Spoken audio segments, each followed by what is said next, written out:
am very honored and very humbled to be here in front of you today. But before I say anything, I wanted to take a moment to address and thank the people that have actually made this very day happen. So first of all, I just wanted to thank the president, Mr. Yuan. I wanted to thank the principals as well. Give them a huge round of applause along with the whole faculty who have made this incredible day happen today. So.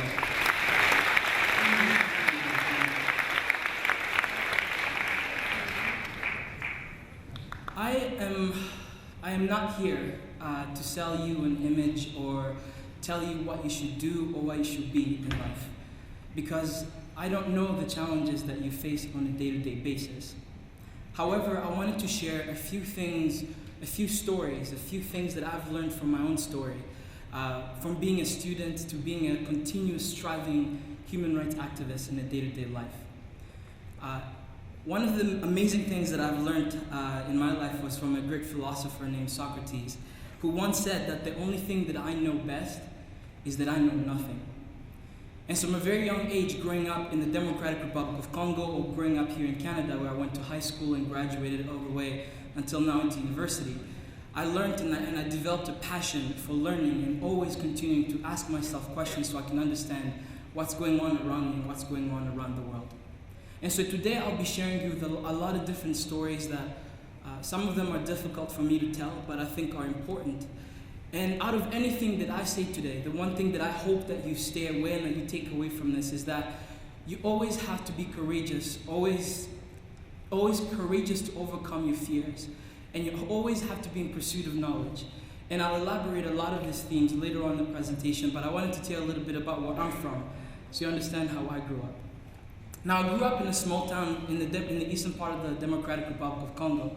It's a beautiful small town. We didn't have many people. We didn't have a lot of paved roads as we do have here in Canada. In fact, there was only one highway that went through my town, and the highway was made out of mud and twigs. So sometimes when it rained, a lot of the trucks that would bring in food or medical supplies would get stuck.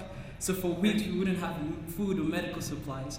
But in my town growing up, when we didn't have anything, you always look to your neighbor. And my dad always told me from a young age that always respect your community, because your community will always respect you back. But in the early 1990s, we had a dictator in power. For the adults, for the parents, you guys might remember, his name was Mobutu Sese Seko. He was the president of what was then Zaire. And Mobutu, when the military went to him to ask him for a raise, told the military, "You have a lot of richness in this country, go find your own richness." So the military put a curfew in the whole country that everyone had to be in their home after 7 p.m., like before 7 p.m. And as a kid, I didn't understand what this meant, but my father turned around and he put rules in my house, and he said that I had to be home before 6 p.m. Now, as a little 5-year-old kid, I was a little bit of a troublemaker, and every time my parents told me to do one thing, I always found ways to do the opposite of what they told me. And so one morning, as I was getting ready to go to school, 5 years old, I have my backpack on, I'm running down the stairs, and I look back and I feel somebody pulling my backpack. And so I look back and here's my dad. My dad was 7 feet, 250 pounds. Please do not ask me where my height went, I cannot tell you. So my father, 7 feet, looking down at me, he's yelling at me, telling me that I need to be home before 6 p.m. As a little 5-year-old kid, a troublemaker, I looked up at my dad and I said, "I promise I'll be back home before 6 p.m. And so I ran to school, and halfway to school, I met my best friend Kevin, who was 12 and I was 5. Now, the reason why Kevin was older than me was because as a 5-year-old child, I was a troublemaker. And when I went to school, I used to get in fights, and sometimes with kids who were bigger than me. So I made friends with Kevin, so he'd fight for me, and then I'd watch him fight. And so we went to class that day, and there was a math teacher, and the math teacher was teaching 1 + 1 = 2. I wasn't paying attention to them. I wasn't really good at math. Instead, I was throwing spitballs at all the kids in the front, and then I'd hide behind my desk. And I remember that day, the bell rang, and all the kids were running back home. And at 5 years old, I sat on my desk, and I started weighing my options. And I kept thinking to myself, should I go home, be daddy's little good boy, be home before 6 p.m., or go to the soccer field, play soccer, and have fun instead? And at 5 years old, I made a choice that I'm sure some of the graduates would have made. I looked at the front door of my school, and instead of running home to be daddy's little good boy, I ran straight to the soccer field to go play soccer with Kevin. And as I arrived in the field, Kevin passed me the ball. It was the best goal at that time. When he passed me, I shot the ball in the net, and it was the best goal I'd ever scored. So naturally, I started running around the field screaming, "A goal!" And I took off my shirt and I was waving it in the air. I was so excited to score a goal. But as I was running around the field, I looked across the field and I saw an army truck racing towards us. Now, at that time, as a kid, I was used to seeing military all around, but what I wasn't used to was the military attacking a village, and attacking specifically a soccer field where my friends were. And so I looked over to Kevin and I asked him why these soldiers were racing towards us, and Kevin looked at me and he said that they were probably coming to watch us play soccer, so I should have paid attention to them. Now, because Kevin was older than me, I thought, yeah, he's telling the truth, so I turned around and I went to kick the ball back into the net. But as I was turning around, I heard a gunshot going off in the background. And I looked across the field and I saw one of my friends dropping to the ground. Now, when we were children, we were always told when you hear a gunshot, you always drop to the ground. So I thought that's exactly what my friend was doing. Except I found out later that my friend was shot and killed. As I laid in the grass, I remember trying to listen to something that was going around me, and all I could hear were the sounds of people yelling and yelling at all the kids. And I turned around trying to make sure if I could see Kevin, but Kevin wasn't there. And I looked across the field trying to see if my friend that was shot had stood up, and he wasn't there too. And eventually these rebel soldiers hit us with guns and were taken into trucks.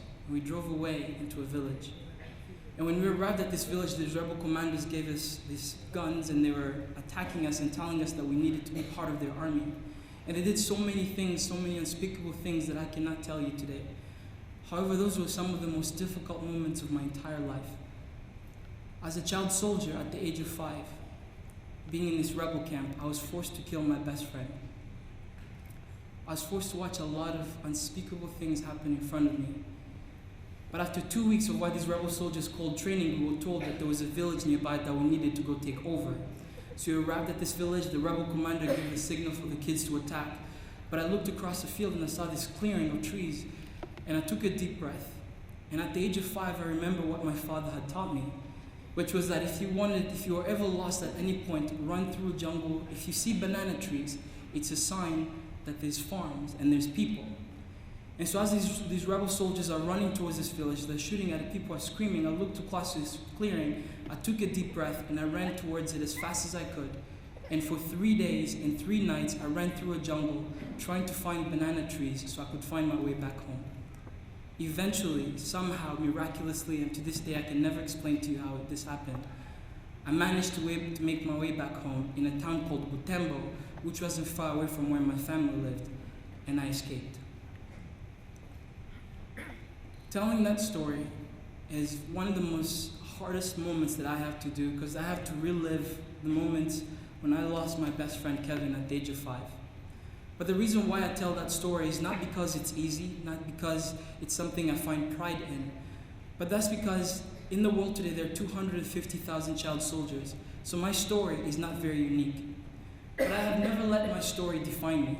I have never let my story define me because I believe that if there's other child soldiers going through the same thing that I'm going through, then it is my responsibility and my ability to care for them as well.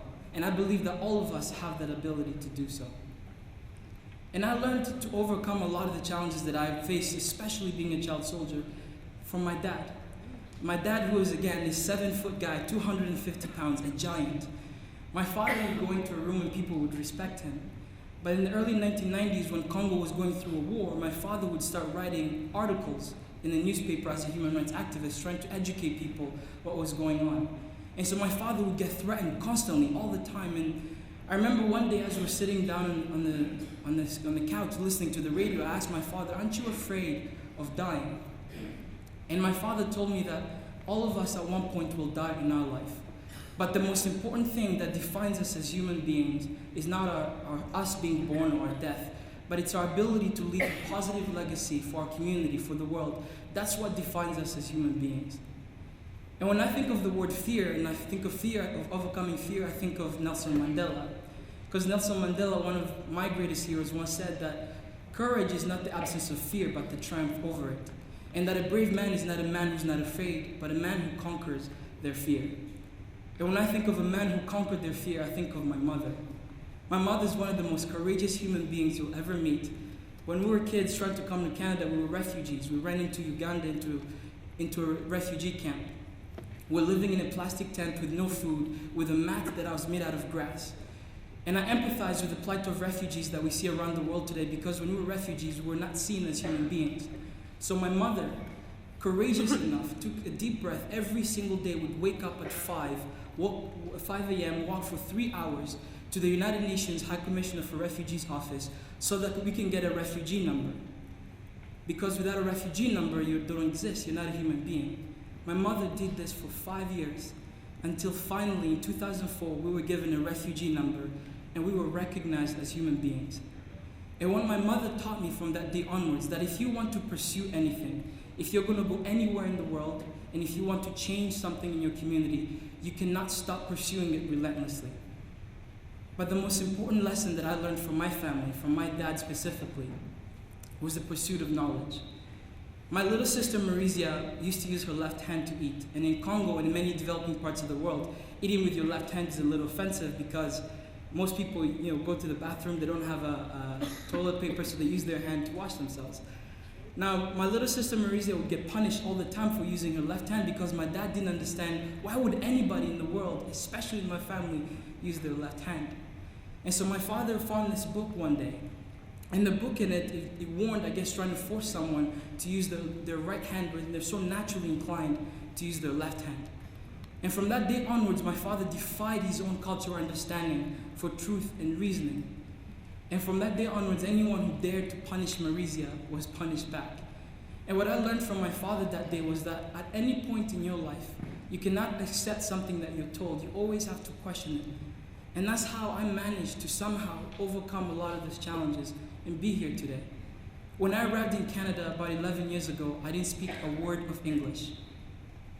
But I stand here in front of you today speaking in a language that I never thought I would ever speak, because of the courage that my mom showed to walk every single day for 5 years to get us a refugee number, because of my father constantly always giving me books to read. But most important of all, and the last story that I want to leave with you, is why I stand up here and I tell my story, even when it's difficult to tell. My father, who, again, human rights activist, in about January 2001, we were about a month away from coming to Canada. My father walked in the morning, he had to go to the United Nations office to get us some visas. And when he arrived there, somebody gave him a bottle of water. And my father drank it, it was too hot, so he drank it. And he started feeling his chest burning, so he came back home and I was sitting down next to him. And my father was crying. Now, as a 12-year-old kid, I had never seen my father cry before, and I thought, why would my father cry right here? And so I ran over to my dad, I hugged him, and my father grabbed both of my hands. And he looked at me and he said, never forget the stories that I told you when you were a kid. But most important of all, always remember that great men and great women all throughout history have never been described by their money nor their success, but rather by their heart and what they do for other people. So I stand here in front of you today not because it's easy, not because it's something I take pride in, but because I know that if you're going to move forward as graduates in whatever path you take, it's going to be very challenging, but you cannot give up. You always have to be courageous, like my mother. You always have to be in pursuit of knowledge to learn and question things that are around you, because that's what's going to take you farther in life. I am honored and humbled that all of you would invite me here today. More humbled, really, and honored to be sharing the stage with some amazing students today. So thank you to the parents, thank you to the faculty, and thank you to the principal for literally having the courage